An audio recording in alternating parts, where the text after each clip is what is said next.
Ganito ang pagkuha ng para malaman nyo kung alin yung neutral, kasi parehas dilaw, may marking dito sa taas, wala doon sa ibaba. So ganito ang gawin nyo. Rakab, Nur. Yes, boss. Yan. Itong isang prod,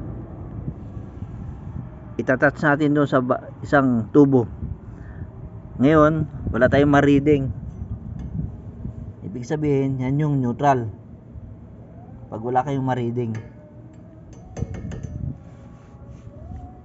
Tani, Nur. Yes, boss. Oh, Kalafis. my friend. Oh. Ngayon, itong isa uli, touch natin doon sa tubo. Oh, yan, may mari-reading kayong 220. 236. Ibig sabihin, ito yung live wire at yung isa yung neutral. Okay po, sana may natutunan kayo. Salamat. Okay, bye. Okay, bye, bye, bye.